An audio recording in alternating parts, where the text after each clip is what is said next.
Okay, well, actually, the numbers have begun to stabilize. So why don't I kick off?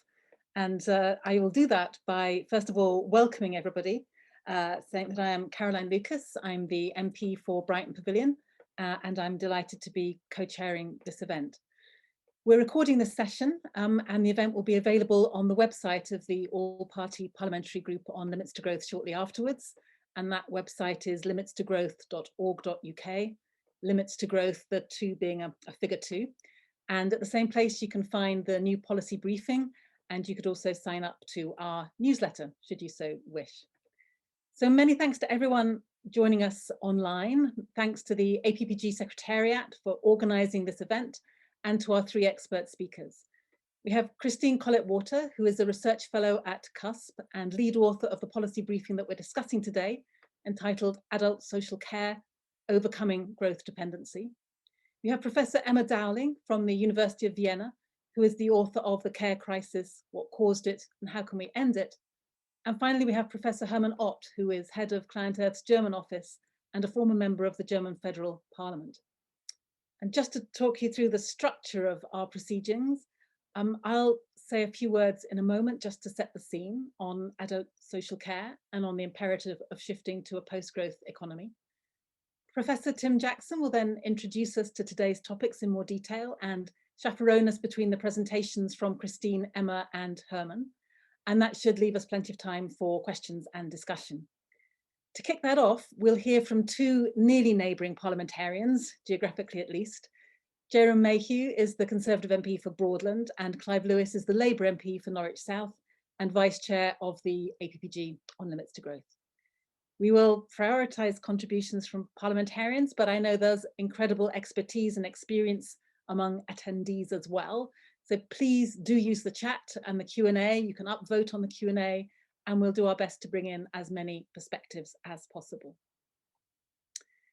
So that's by way of the administration. Just a few words on the actual topic of discussion. I have to say that I think this new policy briefing could not come at a more timely moment. Last week, you'll know the government published new legislation on health and social care, which I think it's fair to say is quite controversial. At the heart of it are new bodies known as integrated care systems. These are regional groupings of providers of different sorts of healthcare, working with their counterparts in social care. Now, some serious questions of accountability have been raised, and the BMA, the British Medical Association, has warned that this could lead to outsourcing to large private firms without any tendering process. But perhaps the biggest omission from the bill is the lack of plans for long-term funding of adult social care. And this further delay is, I think, causing huge concern among care providers and local authorities alike. Now, much of the debate is about how we pay for social care, and rightly so. Jeremy Hunt, the former Health Secretary, who now chairs the Commons Health Committee, has urged the Prime Minister to ignore what he's called the national bean counters, warning that it's a false economy to limit spending given the knock-on effects of insufficient care on the NHS. But today is about far more than how much we should spend on social care. It's about the deeper structural reforms that we need if we're serious about a sustainable adult social care sector in the long term. It is a welcome opportunity, I think, to examine the causes and implications of growth dependency in the welfare system and to explore policy levers that could support a shift to a thriving and sustainable social care sector in the presence of low or zero growth rates.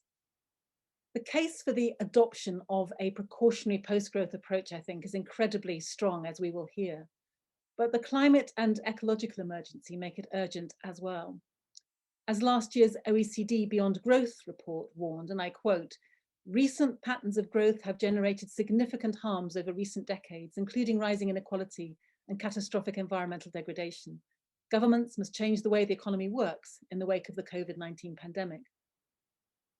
Then again, just last week, the European Parliament voted for the 8th Environmental Action Plan, which itself includes a shift towards a sustainable well-being economy within planetary boundaries, where public interests determine economics and not the other way around. Finally, earlier this year, Dr. Michael Ryan, Executive Director of the WHO's Health Emergencies Programme, issued what was really a clarion call for an economic paradigm shift from a pandemic risk perspective. And what he said was, we need a world that's more sustainable, where profit is not put before communities, where the slavery to economic growth is taken out of the equation. So I could go on, but instead I will now hand over to Professor Tim Jackson, who is Director of the Centre for Sustainable Prosperity at the University of Surrey, and also former Economics Commissioner on the UK Sustainable Development Commission. Tim's new book, Postgrowth, Life After Capitalism, merits a whole event in itself, but for now I will simply say that there is as much poetry in there as there is policy, and it should be at the top of everyone's summer reading list. Tim, the floor is yours. Thank you very much, Caroline. That's very kind of you. We'll organise that event later. I'm here really in my capacity as director of CUSP, and CUSP is the Secretariat for the All-Party Parliamentary Group on the Limits to Growth.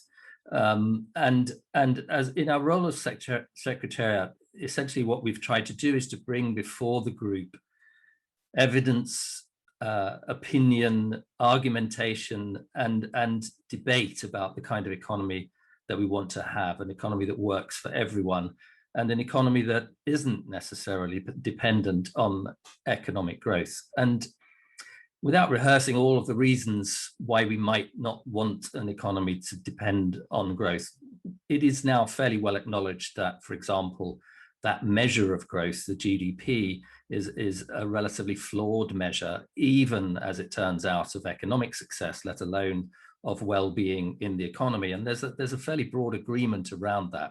And there's also an agreement around the idea, or an emerging agreement around the idea, of a well-being economy, defining our economies around well-being. And when you call your desired economy a sustainable and inclusive well-being economy, as the European Commission did recently, it's almost impossible to argue against. And yet the question remains, why then are we so dependent on the GDP? Why are we still chasing that elusive number as though it were going to deliver us the prosperity that we so much desire? And in a sense, that is a much harder question to address, and we've begun to address it in the APPG over the last little while through a series of briefing papers. The first of those was published a couple of years ago, which was called Understanding the New Normal. And it was really beginning to understand that actually, whether we like it or not, we're in a situation in which economic growth may just not be there in the way that we thought it would be in the past. And in that sense, we should be precautionary. We should think about what happens afterwards. In a second briefing paper, we looked at the question of inequality and the challenge that a low growth regime poses in terms of defining and maintaining an equal society. And in the third briefing paper, published just over a year ago, we discussed the well-being economy itself and began to raise the issue that lies at the heart of this seminar, this webinar, and that is the question of tackling growth dependency. It's fine to agree that the GDP is not a very good measure. It's marvelous to be able to convene around an idea of the economy as a well-being economy, but we then have to do that hard work of understanding exactly how we are locked into a growth-based paradigm and how to free ourselves from that situation.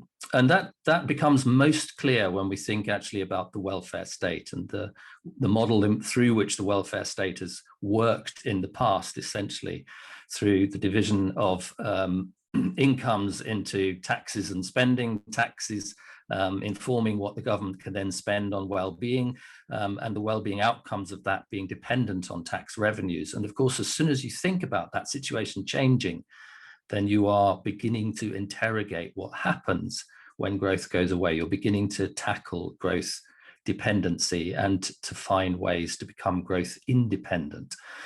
And we're very grateful to have been supported in this work most recently actually by Laudes Foundation, who funded some of the work that's leading into this seminar. And it's allowed Christine Corlet Walker and myself in particular at the University of Surrey to begin to develop some of her work on a systematic framing of the idea of tackling growth independency. Should we not, as responsible governments, as responsible parliamentarians, think in terms of a way in which we can begin to identify the routes out of what Joseph Stiglitz, Nobel Prize laureate in economics, has called our growth fetishism?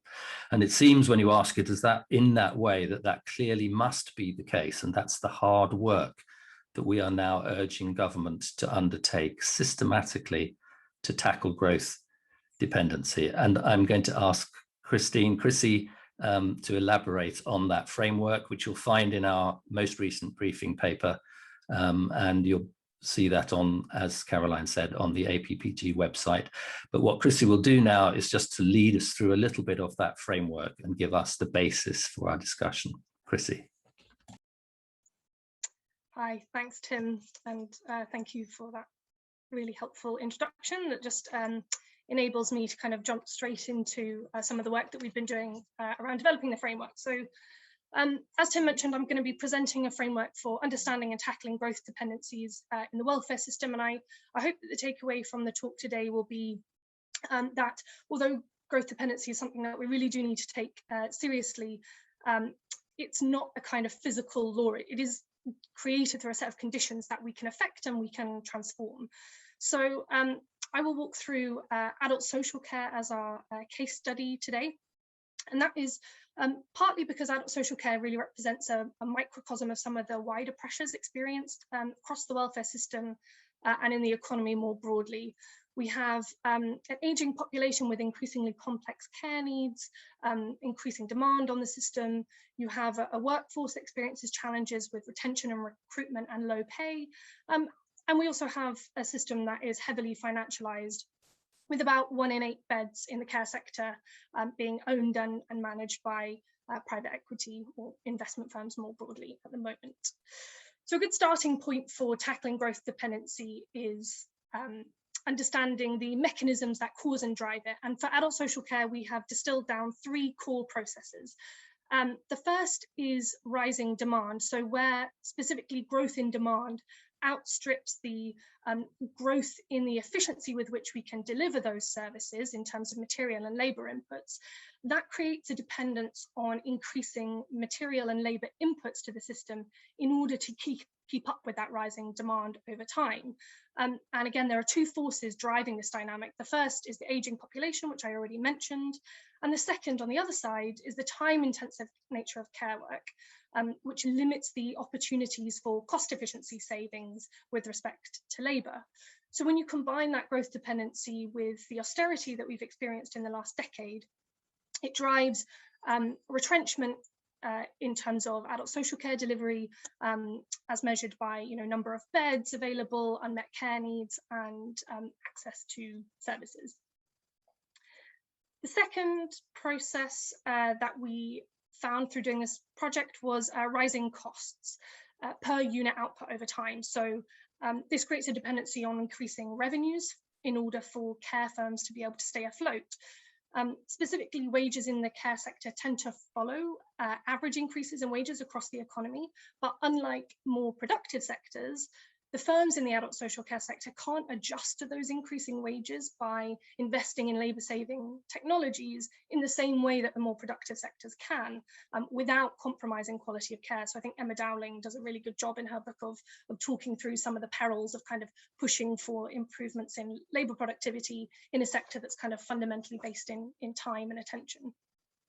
This means that care homes and social care firms more broadly are quite restricted in the ways that they can react to increasing wages. And then again, they're restricted by the kind of local authority budget constraints that act as an effective cap on prices. So this is really hemming in those adult social care firms and putting a strain on other costs like investments in physical infrastructure, quality of care, etc., which are all competing and jostling for that remaining margin. The last process that we found that drives growth dependencies within the within the social care sector is rent seeking by investment firms. Specifically, the strategies that these investment firms use to protect the return on their investment creates a dependency on increasing revenues. And this is because those strategies often come with quite significant financial costs. So if we think about debt leverage buyouts, where an investment firm will use a large tranche of debt to buy a social care company up, that debt comes with large interest payments. And so growth is needed in order to generate enough cash flow to pay off those large interest payments and ultimately to avoid the increased risk of bankruptcy that comes with these debt leveraged buyouts. And even where bankruptcy is avoided, these practices evidently absorb a large portion of revenues, and a great forensic accounting study from 2019 found that 16% of the average weekly fee for a bed was going towards interest payments. So again, this puts a squeeze on those other costs, the wages, the quality of care, and kind of in these kind of combined contexts, growth is no longer a choice so much as it is a necessity, both for the individual firm, but also for the sector more broadly. The growth dependencies clearly don't emerge in a vacuum, and they're not immovable facts that we have to accept. Instead, they are created, supported, driven by a set of structures.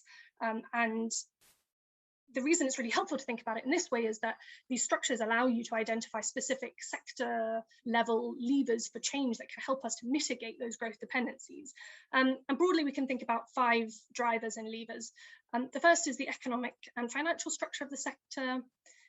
Then we have the physical infrastructure, the policy and regulatory environment, and then some of the softer drivers like power asymmetries, and the norms and values that underpin the system. And looking at particularly the growth dependency, just as an example, that's created through those large quantities of debt and that rent-seeking behaviour, we can begin to see that the physical infrastructure of the sector, so specifically the large asset base created by the care home, the physical care homes themselves, facilitates those large property-backed loans. And then this is exacerbated by a lack of adequate legislation around debt levels in the sector and what constitutes responsible debt in adult social care. And that kind of lack of legislation exposes care homes to continued over-leveraging. So from this analysis, some nice levers kind of fall out of the framework. The first we could think of is looking at innovative ownership structures that break the link between property speculation and the financial stability of the social care system. We could look at more effective legislation around debt, or even non-profit models of social care that remove the ability for rent seeking in the sector altogether. And these kind of levers, we're not talking about mitigating growth dependency at the expense of other social and environmental goals. In fact, they generate a lot of co-benefits like reducing inequality and improving quality of care. So in this way, I've tried to demonstrate very briefly in the time that I have that there is a systematic way of understanding and tackling growth dependencies, and that can be thought of in terms of identifying those causes and the mechanisms that underpin growth dependency, analysing the structural drivers, and then transforming the conditions. And this sort of approach can be applied systematically to all sectors of the welfare system. And in that way, we would better be able to protect the welfare state and the well-being of citizens, regardless of what's happening to growth more broadly. So in light of that, I have 4 key recommendations. With respect to adult social care, we should accelerate proposed reforms and expand their remit to take account of some of those growth dependency drivers that I discussed. The second is to enact legislation to protect the sector from these financial engineering practices. The third is to develop and support innovative ownership models. And lastly, and more broadly, we recommend that the government should establish a formal inquiry into growth dependencies across the welfare system with a view to creating a precautionary strategy for mitigating those risks. And with that, I will hand back to Caroline. Thank you. Thank you, Chrissy. Handing back to Tim just at this point, rather than Caroline. And I suppose just to pick up from the very last point there, our overall aim is to think systematically about growth dependencies and about ways to reduce those growth dependencies. Our specific focus through that report and indeed in this seminar is on the adult social care sector. And so in a sense, we're tackling both of those rather big problems all in one, and using the adult social care sector specifically to illustrate what it might mean to tackle growth dependency more systematically. But because we're looking at care and the crisis in care, you know, it's a great privilege to have Professor Emma Dowling here, who has a lot of work in that area and recently published, and I thoroughly recommend, The Care Crisis, what caused it and how can we end it. Emma is a sociologist and a political scientist at the University of Vienna. And Emma, I'd just like you to reflect for a few minutes really on the resonances between that analysis and your own sense of where the care crisis is and how it should be tackled. Emma. Thanks very much, Tim. Let me begin by saying that I welcome this policy briefing and the research being done at CUSP to tackle the structural conditions leading to the problems in adult social care. Because for a very long time now, there's been a whole host of stakeholders who've been pointing to the fact that social care is underfunded.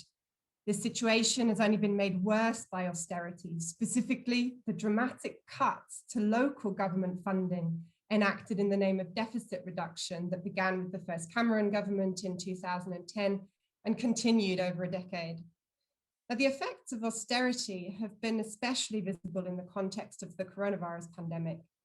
But it's a crass contradiction of contemporary society that care, something so absolutely necessary for human safety and well-being, is so systematically undervalued, as I discussed in my book, The Care Crisis.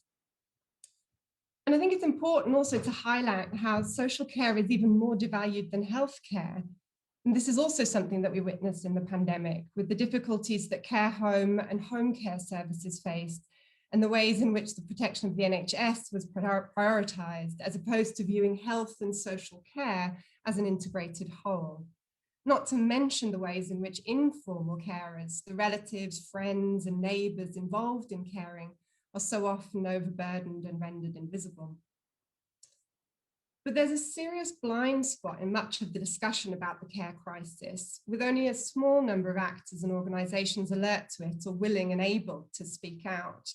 And this is the issue of privatization and more specifically financialization, which is also a topic that I cover in my book. And instead of bringing the promised dynamic and innovation, the invitation to profit-oriented shareholder value organizations is extracting much needed funds, as Chrissy already alluded to, putting pressure on already inadequate wages and working conditions and creating volatility and instability. And you may remember that in 2019, all 4 of Britain's biggest residential care home providers were up for sale owing to financial difficulties.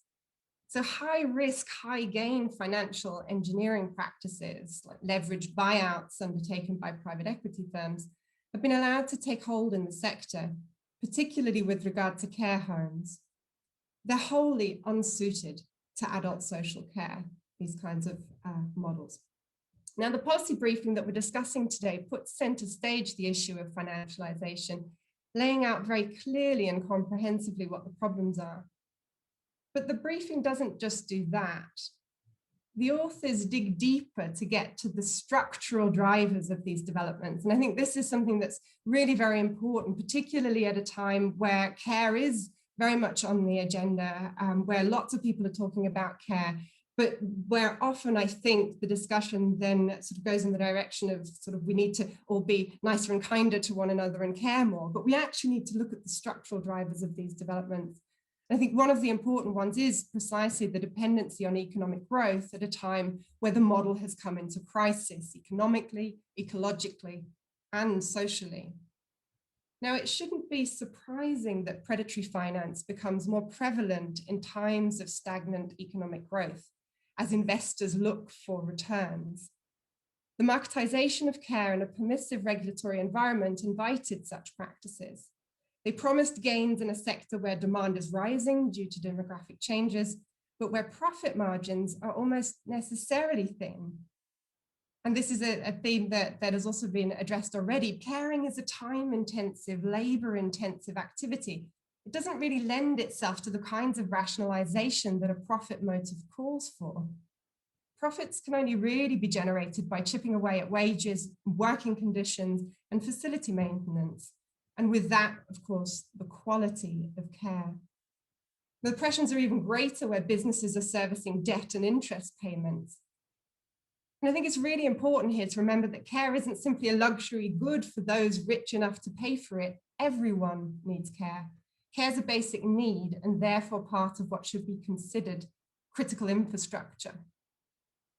And while the policy briefing that we're discussing today focuses on care homes, we should also be attentive to home care, especially given the hopes that expanding home care could be a solution to the care crisis in terms of lower cost and in terms of enabling people to stay in their own homes.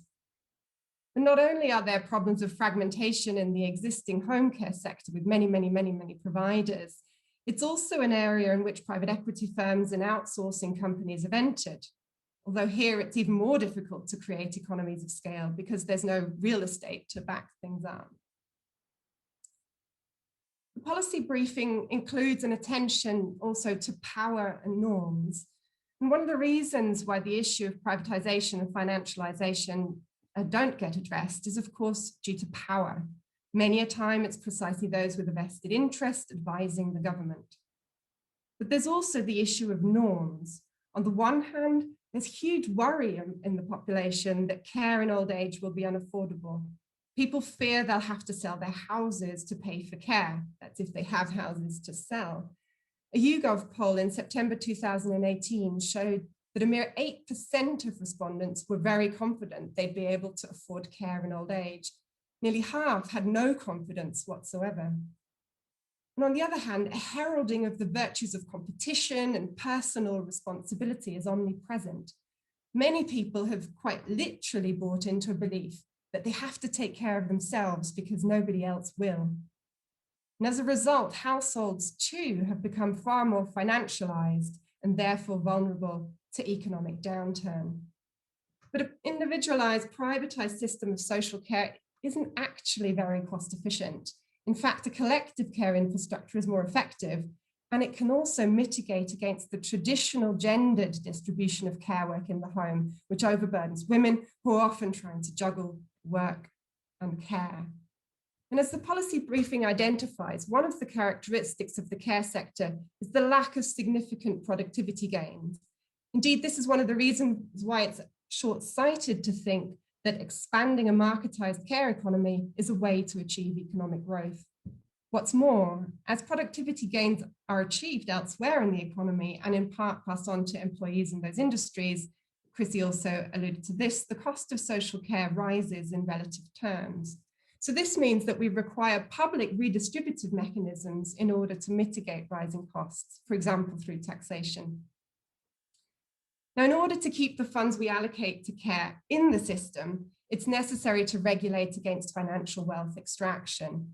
It's also necessary to develop better public ownership and not-for-profit ownership models, from bringing services back in-house at the level of local authorities to new kinds of cooperative models. And here we can really think creatively in collaboration with key stakeholders from trade unions to service users.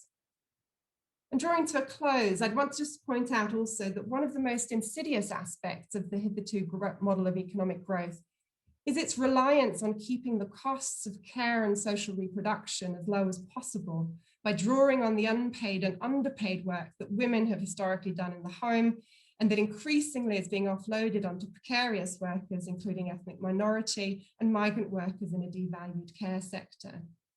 Now, for a long time, this free or cheap labor went unseen and was simply taken for granted.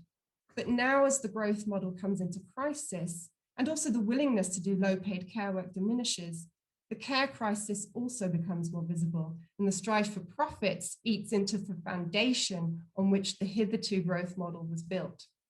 So this is all the more reason, I think, to rethink our existing models that have simply become untenable. Thank you very much. Thank you, Emma. That's excellent. It raises a kind of quite critical point, really, that whether what our task is to tackle growth dependency, or what we're looking at as growth rates decline actually is a question more of power and inequality and of looking at the ways in which the benefits of economic output are distributed through society. And that could be actually a guiding principle for looking at growth dependency more generally. And before we move to discussion, I want to look at that process, and in particular to ask, Professor Hermann Ott, to talk to us a little about his experience in Germany. Hermann is a former member of the Bundestag, the German federal parliament, and he's now leading the German office of ClientEarth, an international organization representing the interests of the planet. And he has been involved in a couple of initiatives, actually, which are political and indeed to some extent governmental initiatives to look at growth dependency in Germany and to take a precautionary post-growth position. Hermann, I wonder if you could just speak a little bit about those for us.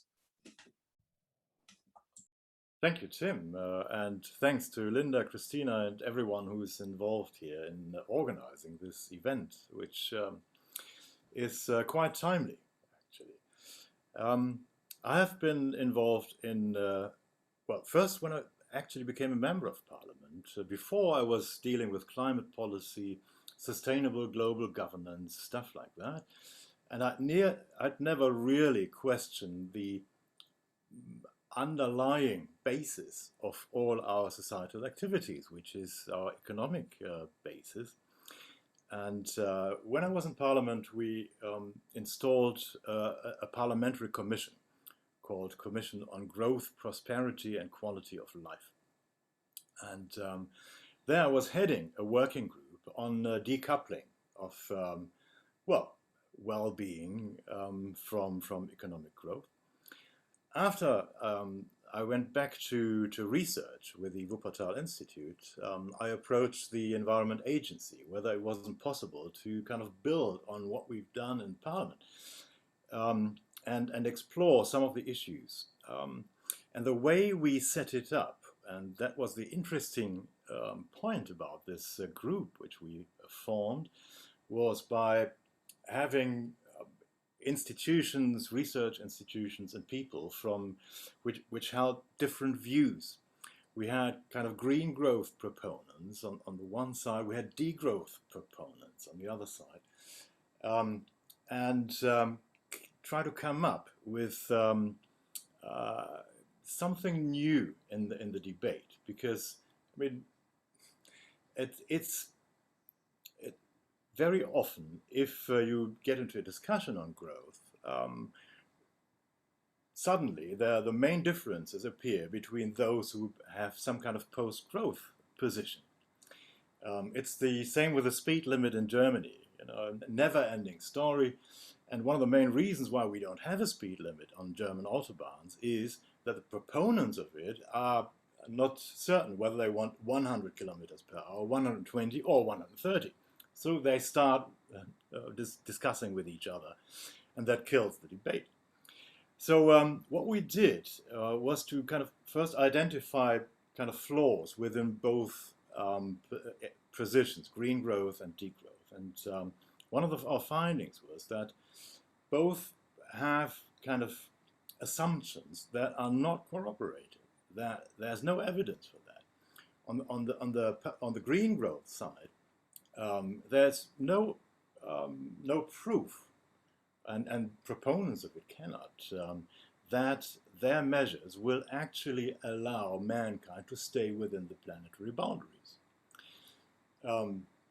There's belief, yes, and there may be certain initial evidence, but since there's no effective limits to growth, nobody knows. On the other side, the degrowth proponents very often make the assumption that people will just be happy with degrowth and with diminishing kind of material wealth. And there's no proof for that. So what we came up with at some point was the question, so if we have different positions, what's the common basis? Where do we have common assumptions and instruments maybe that would allow us to move forward and present a kind of a united front to those who propagate unlimited growth at whatever cost? And so we developed this precautionary post-growth position. And the underlying assumption is that in any case, and that's where everybody agrees, it's good to be not growth dependent, because that's a problem whether you accept the challenge of growth and post-growth growth or not. Because, I mean, in our economic systems, there is waves. There are waves, and you have, most of our systems are dependent on employment, the level of employment, the wages, the tax base is also dependent on that. So this was the common basis. Can we find measures that would allow to decrease our growth dependency? We looked at two broad areas. One was the employment sector, the other one was the social care sector. And within this second, we looked at the pensions and at the healthcare systems. And concentrating on healthcare here, we were looking for instruments for the attenuation of growth dependencies in the social security systems. We looked at citizens' insurance, something that is propagated because we do have different private and statutory healthcare systems. What if we could combine those two? Does that provide for a more stable base, less dependent on demographic developments, less dependent on economic indicators? We looked at abolishing the income threshold for, in Germany, that after a certain income, your contributions to the healthcare system don't grow anymore. They just remain stable, which is a very easy, would be a very easy measure, so to speak.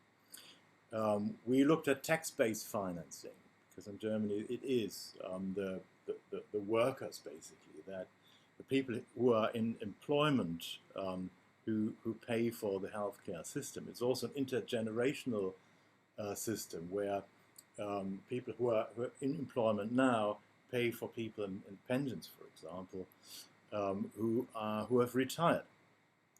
We looked at monetary incentives, taking lifestyle into account when assessing the financial contribution to the healthcare system, which has its own problems on the ethical side, of course. We looked at shifting consciousness and improving the working and living conditions for people to provide for a more healthy lifestyle that they could live. One of the results that we achieved that, and that's actually true for everything, and that's also something where proponents of different concepts of post-growth can actually agree that taxation based on ecological considerations is core to everything that's being done. It's not sufficient in itself, but it's certainly the basis for all other policies and all other measures that can be introduced.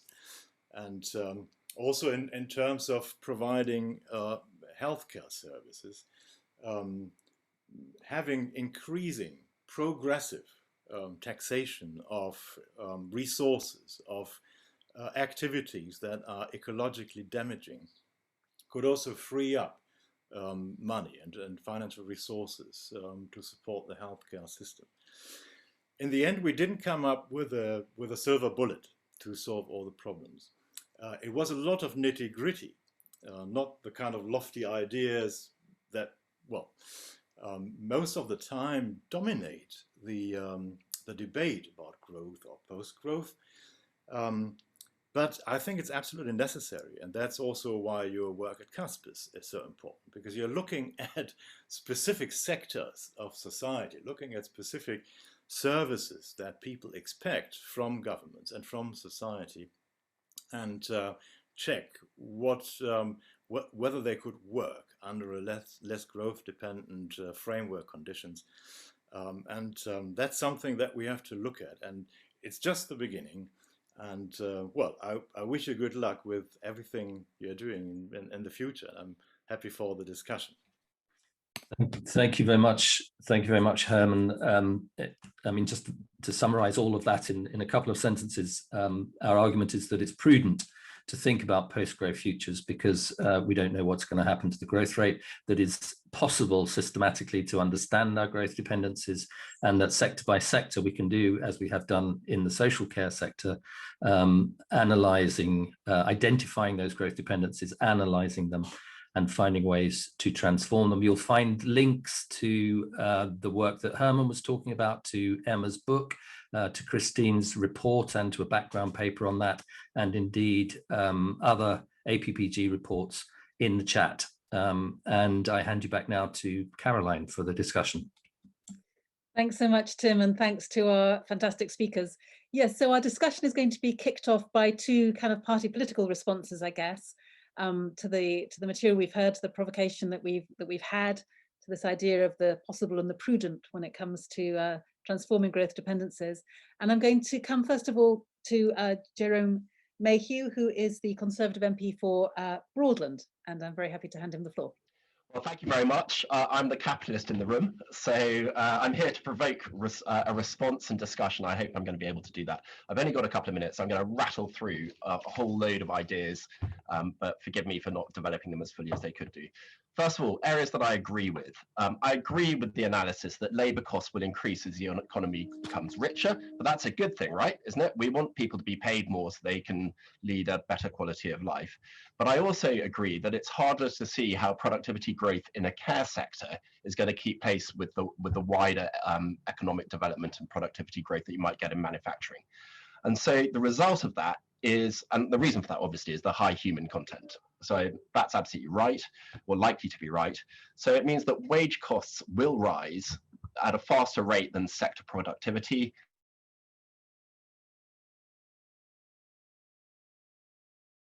Become more expensive relatively over time. So I take that on board. I also agree that GDP is a really bad way of measuring economic growth, and it's only part of the story. We've heard from Professor Dasgupta just recently that we're exploiting natural resources 1.6 times more than the Earth can supply them. So we need to have a form of economic growth. When we talk about growth, we're talking about sustainable growth without unnecessary exploitation being the basis of it. But I disagree that there is necessarily a link between advanced economies and low growth, because there are examples of advanced economies with high growth. The United States of America or Singapore are good examples. What there is a correlation for is high welfareism, high taxation in advanced economies, and low growth. So we need to think about what that means for the future. And I really fundamentally disagreed with one of the briefing points, which was that what you could do is reduce wage pressures on the care sector by taxing more productive sectors greater, or splitting employment so you have job shares essentially. Because that seems to me that we avoid paying the care sector more by making us all poorer. And that can't be the right way to go about it. I also recognize that the allocation of resources by private equity houses was faulty over the last 10 years. That's why a lot of them went bust. That is a bad use of capitalism. You know, their investors lost money as a result. But we don't focus on, and particularly on this, on demographics. This argument seems to gloss over the demographic shifting that we're going to see over the next 20 years. So how do you address that, which is, after all, a much bigger issue than the odd misallocation of resources by greedy private equity houses who got it wrong? We need to, if you don't have economic growth, which is sustainable, then we're not going to be able to pay for this. Right, last couple of points. Care in the public sector is systematically undervalued, and it always will be, because it's tax dollars and there's not enough of them to go around. There's lots of people always wanting us to spend public money. So is it ever possible, other than in Nirvana, for care to be properly valued, as you would have it in your presentations, whilst the state is the primary purchaser? Isn't it actually the unpalatable truth that it's only when we become the customers that we get what we want? Because we've got two different care systems at the moment. We've got private care, where you get a very high quality level of care if you pay for it. So high, in fact, that the cost is so high at the moment because it's actually subsidizing people in the public sector grossly unfairly.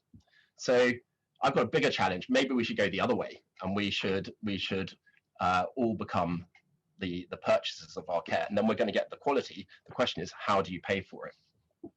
Okay, and labour wages. Markets value scarcity.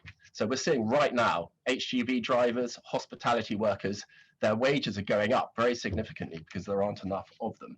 So if you can't find your staff, and as an employer myself, if you can't find staff, you put the salary up. And that's how everyone gets lifted up by a market economy. Now I'm going to leave you with one big question, which is this.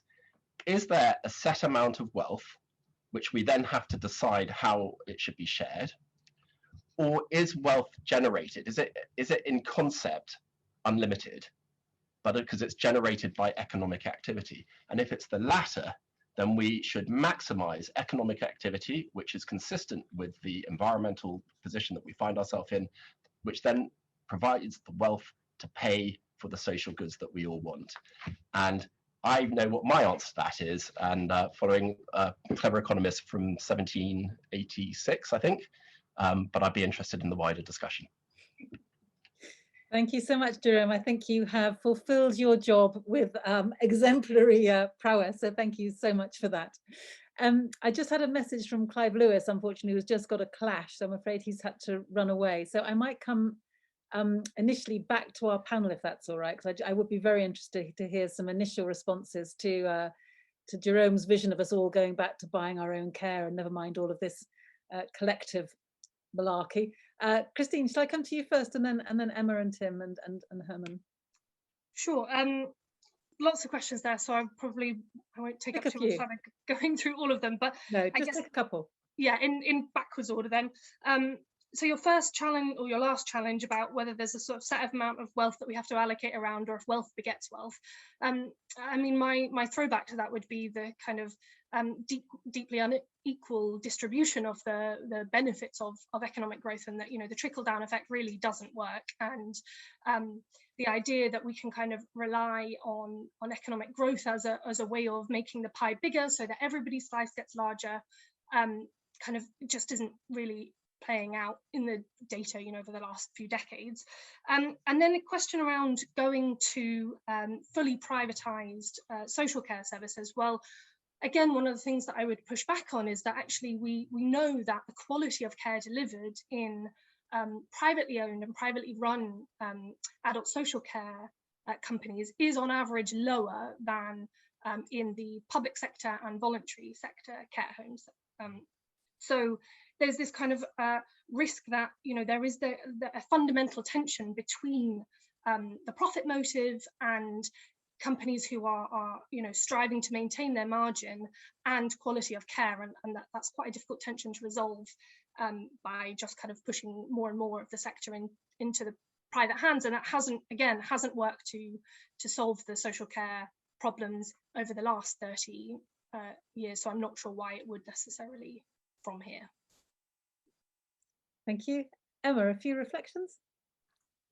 Thanks very much. I think I can join Chrissy on that argument that actually so far privatization, marketization hasn't actually shown us that it can deliver. And I think the argument that, and certainly even organizations like the International Labour Organization acknowledge that and show that in the public sector, actually wages and working conditions for care workers are better on average than in the private sector. So I'm not sure that actually privatizing everything would actually yield the results that we're looking for, not least also because not everybody has the excess resources to pay for their own care, particularly if the costs are continuously rising. So we have to think as a society also in redistributive terms as opposed to in individualized terms, and that was kind of the point I was trying to stress also in my talks. I think that's really an important point. And with regard to the sort of differences in productivity gains, again, I would argue that that's why we also have public infrastructure. That's also why the public exists, is also to mitigate the ways in which different sectors might have different kinds of productivity gains that actually should benefit society as a whole. And the final point I would like to make also is that actually the way that we produce and consume now, the levels that we're at, we actually do already have enough, and we do so in a way that would mean that we would have enough for that we need to continuously keep producing more also doesn't quite make sense to me. Thank you. Thanks. I'll come to Hermann and whether or not you want to address the issue of if there's no or low growth, how are we going to end up paying for it all? Right. Well, I quite admire Jeremy's optimism in this respect that the market will actually deliver. I thought that's what the pandemic actually had shown to us, that there are areas where markets don't work properly because they simply don't respond. They cannot anticipate. They are not precautionary at all, especially not in the kind of finance-driven economy that we have at the moment.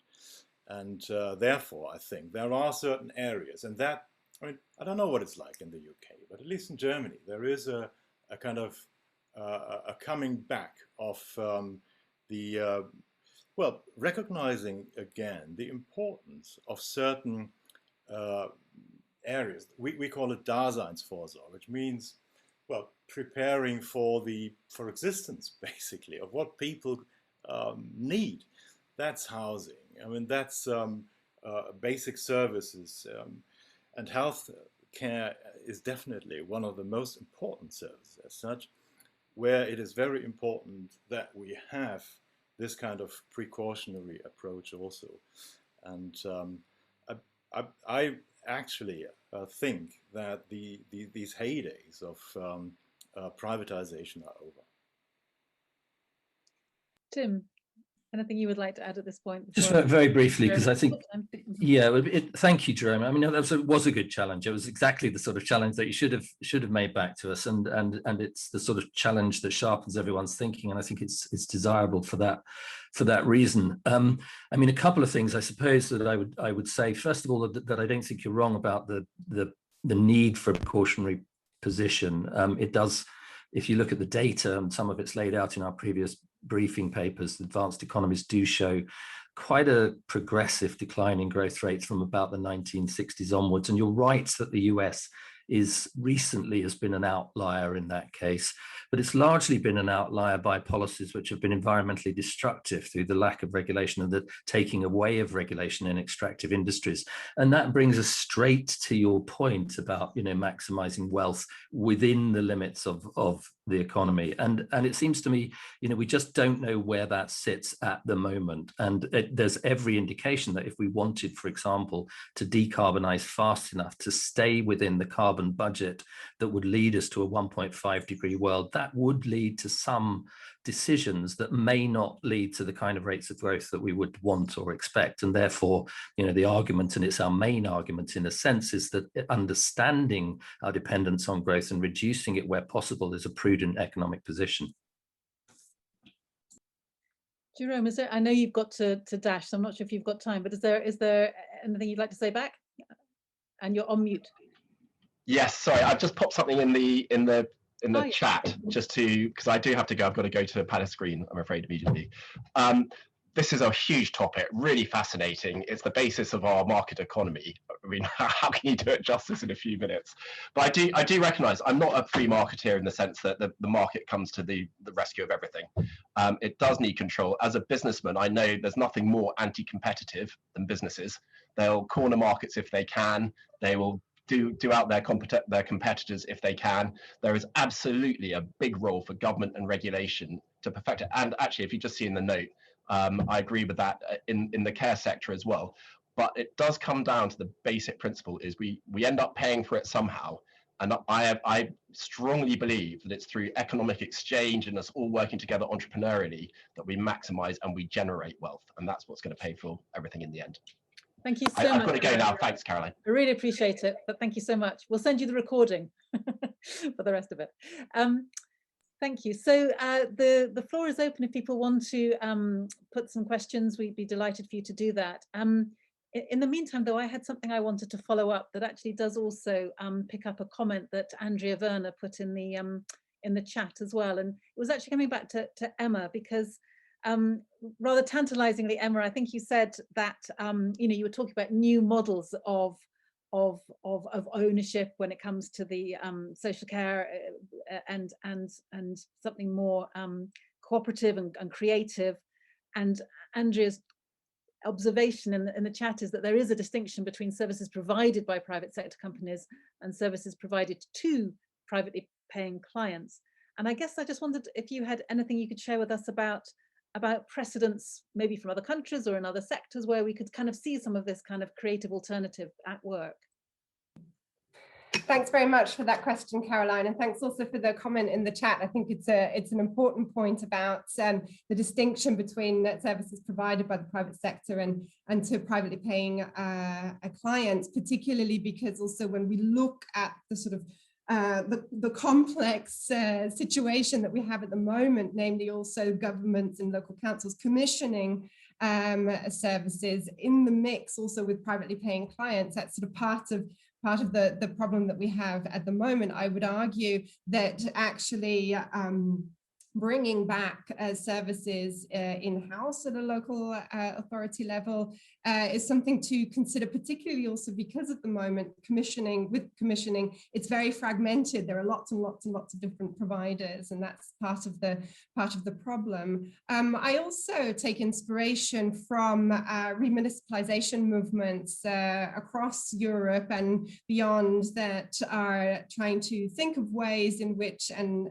trying to enact both campaigns, but also think of models where across the board, not just, and actually not in social care so much, but that particularly people will know perhaps about water and energy, where these movements exist. And increasingly also there's a lot of thinking and development around also social care and what that might look like. So sort of remunicipalization movements, I think, are quite inspiring here. And I do think that means also thinking about ownership, the sort of common ownership models, public commons partnerships, perhaps. There's also something interesting that also involve people in their local community. So it's not just a service that's provided, but it also has a kind of democratic moment, a participatory moment as well. Thank you so much. I don't know if Christine or Hermann wanted to add anything at that point in terms of alternative models. If not, there's plenty more questions in the chat. So yeah, I'll come to Christine and then Hermann. Not directly, but sort of related, and also related actually to one of the challenges that Jerome mentioned as well, which is what do we do in terms of delivering adult social care to an aging population with increasingly complex needs, and what are the models and the approaches that we can take to addressing this challenge, and just at a very very high level, we need to be thinking about moving more towards preventative care services, which kind of can ease and reduce that growing demand on particularly the kind of high needs end of the social care demand, and then also looking at sort of resource light, carbon light models of care delivery, and I think that kind of, again, looking to some of those kind of more local experiments like the ones that Hilary Cottam talks about in her Radical Help book, can offer to us ways of thinking and looking forward towards different kinds of models of adult social care that can be delivered to a large number of people, but within the means of the planet. Thank you. And then Hermann. Yes, very quickly. I was quite intrigued by Emma's comment on regionalization, because that's one of the approaches that we also identified to lessen growth dependency, which is looking more at regionalization, providing services and goods within a locality or region. That's very important. And also what Christine just said. So one of our recommendations to the agency was actually allow for more experiments. I mean, that we are kind of the TINA principle, there is no alternative, has kind of flooded all our thinking and all our systems, and there doesn't seem to be any courage anymore to try out. And I think that's one of the basic preconditions if we really want to get through the next ecological crisis. Thank you. I'm going to come to a couple of questions. Actually, one is in the chat and one is in the Q&A, but they both do relate to funding. We'll get away from funding in a second, but these do seem quite important. Amy Horton says, thank you for the excellent presentations and discussion. I wonder if you have recommendations on how the existing debts of care companies, which are premised on growth and have risen further during the pandemic, should be dealt with. So there's one question about existing debt. And then Paul Scholl says, it always seems that fiscal restraint on expenditure is raised, i.e. who's going to pay, when spending being demanded is politically unpalatable to whoever's in power. Surely recent years have shown that the UK government can pay for anything it deems necessary. Tax does not fund spending. I appreciate that we could be here for many hours on either or both of those, but just in terms of an initial response, Christine, do you want to start? Well, actually, I might pass over to Tim to briefly, because we've got another piece of work coming that is actually addressing exactly that question of who's going to pay. So I'll hand over. Perfect. You're on. Yeah, thanks, Chrissy. Fair enough to pass the buck on that one. I mean, it is, as you say, a huge topic, and I just want to kind of advertise that our next seminar in this series will be another piece of work, also supported by the Laudas Foundation, which is looking at exactly that question. But broadly speaking, I think Paul's position is correct, that government spending is not in itself dependent on the level of taxation. And we saw that very clearly through the pandemic, that it was possible for government to spend into the economy whatever was needed to spend into the economy to ensure the well-being of its citizens. And that is a position that has been explored most recently through modern monetary theory. We saw it in practice through the pandemic. And the question rather is the long-term implications of a strategy like that. And that's exactly what we want to look at in this second piece of work. But on relation to the first question of the existing debt, I mean, it is a critical issue. And interestingly, it's an issue on which we recently had some discussion with one of the heads of one of the private equity companies in the healthcare sector, and his position on that, and he was extraordinarily sympathetic to some of the arguments that we were making about the healthcare sector, and defensive in some of the ways that Jerome was defensive about the marketization of healthcare, partly because of the need for capital in that sector in order to make the thing work at all. And his arguments really around the debt structure were also interesting, because his position was that was a position of a situation in which there had not been sufficient regulation of care outcomes. He was resistant to the idea that we should have some regulation of the financial structure itself, but did recognize that private equity care firms in the past had got themselves into a mess. There was a level of indebtedness within the sector that was leading to precarity that was actually dangerous in terms of delivering social care, and his argument was that systematically, through a process of in some cases quite uncomfortable consolidation, that the care sector, through the management of private equity, would lead us to a position where that indebtedness was more secure.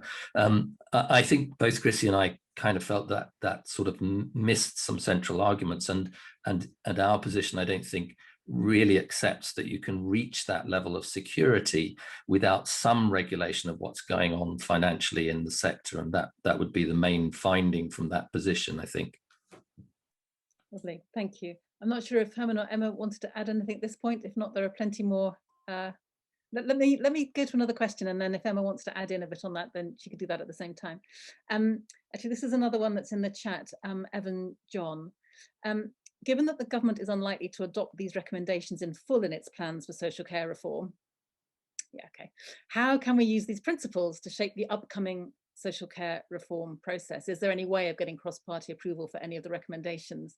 I mean, I just think that point about what is there in the short term that we might be able to pull out of these kinds of observations about the kinds of changes that we need on social care reform that might be palatable to to a Conservative government? I don't know, Emma, if I can start with you and then go to Chrissy. Thank you. I don't think I can answer the question of how to get cross-party approval. However, I do think that events like these and actually pushing these ideas on different agendas is really part of the process. So I would say it is about what happens both within parliamentary and structures and around that, and in events like these and other discussions, but also beyond that. I think this is a conversation that also involves everyone in their communities and in municipalities, so the local level, and so I think it's not simply about getting the right decision, even though I think reform is very necessary. I do think we have to also think in terms of a broader movement and a broader conversation, and bringing lots of different actors on board and involved in a much broader conversation. So I do think that's also part of what this is about. And on the issue of debts as well, I do think that there is scope for some kind of inquiry into what has happened in the sector, and to think about what that means in terms of debt obligations in the medium term. So maybe that's also something to think about, a sort of more political solution to the situation. Thank you. Christine, any thoughts on that one? I don't really have much to add to what Emma said. I mean, she hit the nail on the head in terms of, okay, perhaps these recommendations won't be taken up in full in this set of reforms, but if we can broaden the conversation, demonstrate that it's, unpalatable for the public, for, not only people who currently have family and friends and who are themselves in care, but also for all of us who never know what our care needs are going to be in the future, that we that we make it clear that the position of the public is that we need to reform and shift and change the model, so that it doesn't prioritize profit, but instead prioritizes social outcomes, prioritizes the wages of the people working in the sector, values care work in the way that we kind of all intuitively do, but just at the moment isn't communicated through those market-based structures that we've placed on the sector. So yeah, not much else to add. Hermann, were you just scratching an ear, or were you? Was that an indication to speak? I was actually raising my hand. Yeah. Well, I would never dare to give recommendations for the UK political system, but one of the basic political principles is that what Max Weber expressed. I mean, that politics is, I don't know what it's like in English, but drilling a really hard log. And and that's what we have to do, and what politicians at all levels have to do. And after the Parliamentary Commission, which handed in its report in 2012, then there was a change of government, and much of it was forgotten. Only the Green Party actually has initiated a regularly, yearly, annual well-being report by some research agency. But it's the issue is actually keep it on the agenda, pushing for it. And I mean, at some point, the time will come in which everything that has been done and said before will kind of become available to those who have to take decisions then. That's why it is really important to keep up the pressure, produce good ideas, involve as many people as possible. Great. Okay, I'm going to come to a couple of sort of more quick-fire questions just from the Q&A in the box. So Yoga with Rosie says, why is there so much antipathy towards the idea of selling one's property to pay for care in the twilight of one's life? Mark Burton says, does the experience of the NHS pre-recent privatisation campaigns give us key insights? It took the provision of healthcare largely out of the capitalist market economy, and it was also more efficient in the use of resources as outcomes over cost ratio than equivalent systems. And then David Vincent, is there scope to increase the amount of care provided in individual homes rather than care homes? Can I just see if anyone wants to answer one or more of those? You'd be welcome to. Yeah, thank you, Emma. Thanks very much. Perhaps I can just sort of bundle some of those together, because I think that, I mean, the issue of having to pay for sort of selling one's house to pay for care, of course, you could argue that if you're going to go and live somewhere else, then you don't need the home that you're needing to sell. But I think that's not really the issue. The issue is what is congealed in those fears and anxieties, namely that social care in old age is so expensive, and that you need to amass a personal wealth in order to pay for that. And I think that's the problem that's congealed, and that's not really. I mean, we can talk about whether or not people that should give up their houses for that, but I think this is more the issue of the need to amass this huge amounts of personal wealth in order to pay for it. And I think that's the other thing also that I wanted to mention too, is that when we think about also other countries, also in Europe, that haven't privatized their systems to the extent that has happened in the UK, we also see that it actually works better. I mean, there's still a care crisis in other countries, but certainly, for example, Austria, where I'm living at the moment, there only 25% of the care home sector is privatized and the rest is public, and it actually works quite well. And even though, so this argument that somehow it needs this capital injection, I think kind of disintegrates when we look at where the broader kind of perspective beyond the national boundaries, or perhaps the sort of Anglo-American system that we're also used to thinking in the UK. And the final point I just wanted to mention, because I forgot about it before, and I wanted to take this opportunity in terms of the different kinds of models. And I think also what's really important is to think about what care is, and not just a service that's provided from one person to another or an organization to another, but actually that it involves a multiplicity of people. And perhaps this connects with the point about individual care in the home, namely the ideas about co-production, and ideas that actually there are lots of people involved in care, and care workers have a lot of expertise, as do informal carers who are caring for loved ones, as do also service users themselves. And so I think that's another aspect of when we say who do we talk to about this issue, then it is also that whole host of people who co-produce care, so to speak. Thank you very much. Christine, did you want to come in on that one? Nope, I think Tim had his hand up though. Oh, sorry, Tim.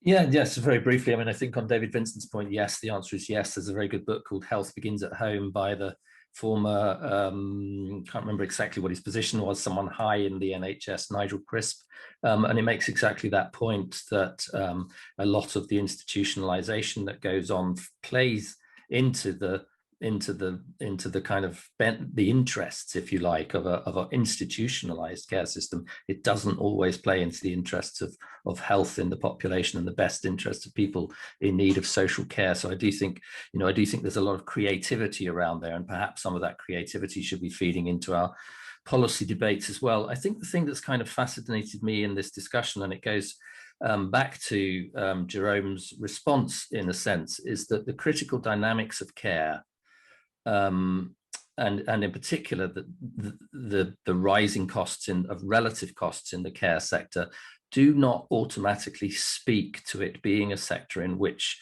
privatization should work, because corporate companies don't work in situations where margins are progressively declining.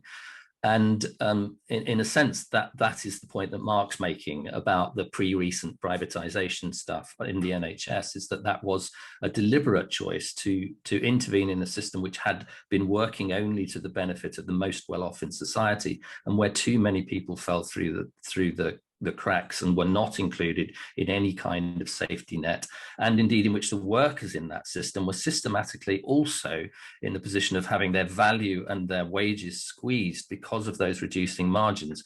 Now, what really fascinates me about this is that if that analysis is right, and Jerome seemed to agree with it, how can it be that the answer to that challenge is to have more privatization rather than less within that system? It just does not, to me, sit well inside a privatized, corporatized model of any kind of enterprise that we know about. And it's a systemic challenge. I don't think we should underestimate the extent of that. But I think, you know, Jerome's response to it and his sense that we're not going to value care ever until we're paying for it out of our pockets, and I'd be very interested to hear Emma's response to that, is a pretty fundamental thing on which there's disagreement, ideological disagreement from across the political spectrum, and which would somehow have to be brought into any discussion which aims to change this policy and rescue the social care system. I think that's a really interesting question, and would love to hear Emma's response, because I think it does go right into the kind of ideological divide on this, doesn't it? That for some politicians, at least, then the idea that we'd be pooling all of our resources as we do with the NHS just doesn't seem to move outside the NHS, and indeed, there's plenty of efforts to privatise within the NHS. So, Emma, any thoughts on that? Well, two things. I think, yeah, I mean, ideological debates are always difficult precisely by virtue of being ideological. But at the same time, I do think there is scope for us to make an argument that if we think that actually within healthcare that this is a good idea, then what speaks against it also being a good idea in different sectors, including social care, but also beyond that too. I think that's the first thing. The other thing is that the amassing evidence, and out here I'm repeating also what Tim already said, but there is lots of evidence that privatization in the care sector simply doesn't work. And is not delivering what it promised to do, namely innovation, cost efficiency, and these sorts of things. It hasn't delivered in that way. And if it has, then for really a very, very small a part of the population, and not for everyone. And so I think, yes, it's an ideological debate, but it is a fundamental debate about the kind of society that we want to live in, and what we think also is part of a critical infrastructure that should be available to everybody. Thank you. Yeah, Christine. Yeah, this just made me think about one aspect that we've not really touched on explicitly yet, but which adds to this challenge of marketization and privatization, which is the nature of the customer or the consumer in the care market, and the way that they don't fit the sort of typical rational actor model where you can, if you walk into a supermarket and you buy a banana and it's a rubbish banana, you can always change provider and you can choose to choose a different company. But the way that we enter the care sector is often in a time of deep emotional distress. The idea of moving from one care home to another is also associated with, significant psychological and physical risks, especially for people with high complexity needs. And so in that way, a lot of the kind of mantras of the market don't really apply. People cannot be these responsive consumers who can kind of complain about quality of care and switch to another care provider. It's so much more kind of intimate and based in care, of course, than that. And so kind of pushing it out into this context where you're asking the principles of neoliberal markets like competition and consumer choice to deliver outcomes, it's just it jars between the reality of what care is and the kind of approaches that we're trying to apply to delivering it. Great, thank you. I'm just going to abuse my position as chair just for a second, just to flag a petition, if that's all right. There's a petition on the parliamentary website set up by a young person in Brighton, which is trying to get a debate. We need to get 100,000 signatures on this petition to get a debate in Parliament in the run-up to COP26, and the debate would be precisely around replacing GDP with alternative indicators of well-being. and the link for that petition has just been put into the chat. So if anybody on the webinar would feel moved to sign that petition, that would be incredibly helpful. I think we're up at about 28,000 at the moment, and we need 100,000 by September to trigger that debate, because it seems that so many other countries are so much further ahead than we are when it comes to some of this debate about well-being economics, thinking of places like New Zealand in particular. And there is just this little moment now to try and build that momentum. And it was one of the areas I noticed that Jerome completely did agree with us with when he was saying that GDP is a pretty rubbish way of measuring much progress. So if I can just give that quick plug. We've got 10 minutes left and a number of points and questions I just wanted to cover in our last minute. So I might come to just each of you in turn, if that's all right, for some last comments. But if you might reflect on some of the last questions that people have put into the chat, some of which are quite big, admittedly, that would be marvelous. So first of all, Jan Chudinsky says, shouldn't we just briefly look at the pension system when discussing adult care, which seems a very sensible observation. There was Sophie Balby saying improving care given in the home requires the dwelling in question itself to be suitable for caregiving physically and in terms of the precarity of occupancy. And that does seem to be something that we haven't yet touched on in this debate. You know, it's fine to have caregiving in your home if you've got the space and the certainty of tenure there, but it's a very different case for people who don't have that. And then I wanted to ask whether you think there's any particular moment just now as we hopefully begin to move through this pandemic, when we know that the Chancellor is going to be thinking about where to invest some money into the economy. We know from the Women's Budget Group that investing in Scandinavian style care systems could create 2 million jobs, 2.5 times as many as investment in construction, for example. So I just wonder how much traction our speakers think there might be in those kinds of arguments in terms of directing where the investment might go in the coming months. So I will go in reverse order and come to Hermann first of all, if any or all of those might cause you to make a few reflections on the debate as a whole and the experience that you're bringing to it from Germany. Jerome were here. What would your last word be? What I just said. Allowing for experiments, regionalization, eco-taxation, that's part of and parcel of success. And one thing I was really proud of, one thing we developed, it's not in the English version, unfortunately, because I wasn't part of the team anymore when the English version, which is a very short one, was written. And that's what I call reflexive governance. And we've seen it in the pandemic, and we will see it again when the climate crisis is going to be tackled in adequate ways, that people feel overwhelmed by government responses, that there is a certain portion of the population which is going nuts about a kind of a too protective government.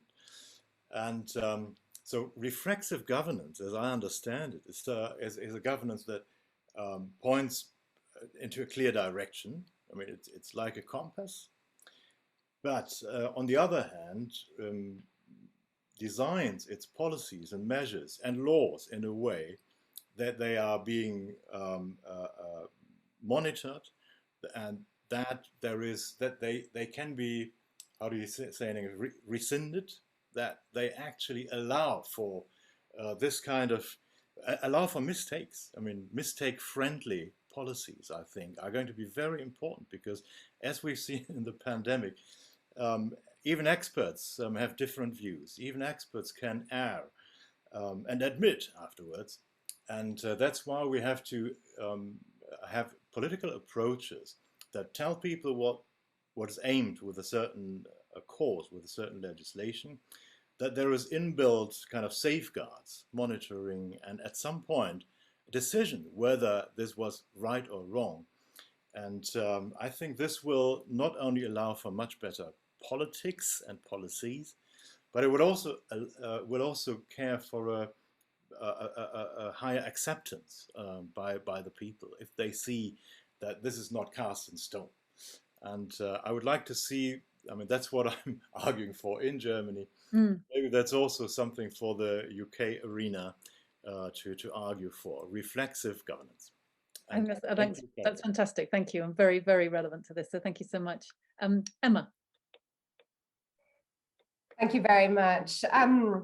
I do think there is traction in the argument that we should invest in care, and that there should be more investment in care, and also creation of care jobs. I think there is an honest debate actually needed around the need for more resources in this area. And I think a lot of the time we're stuck in these sorts of win-win kind of thinking where we have to sort of make an argument that satisfies everyone and it's low cost, and actually this is a very fundamental debate about the distribution of resources, and that care needs more resources, because the truth of the matter is that care work is being done anyway, and it's often being done unpaid or underpaid under incredibly arduous conditions, and a lot of the time it all gets siphoned off also into the kind of unpaid rounds of the home and of the community. So it's being done.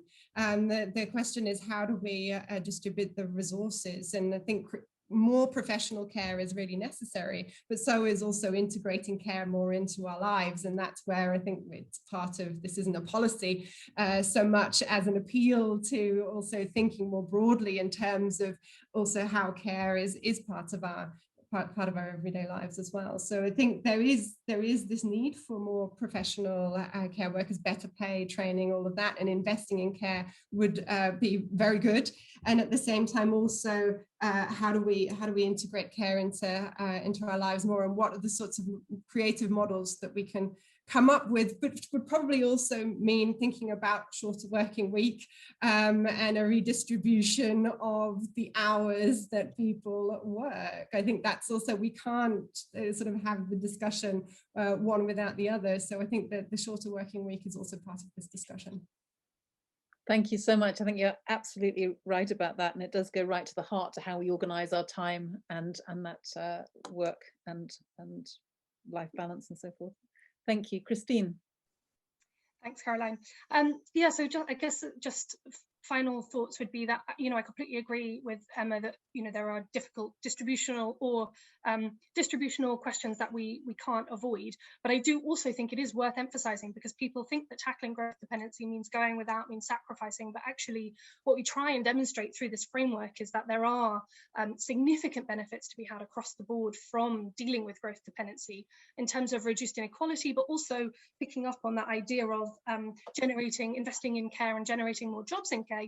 There are complementarities with the Green New Deal and the idea that we might be transitioning people out of high carbon industries and into the caring economy and the green economy. So, I think it's that for sure difficult distributional questions, but also we should really emphasize the potential synergies with kind of other progressive agendas on the go.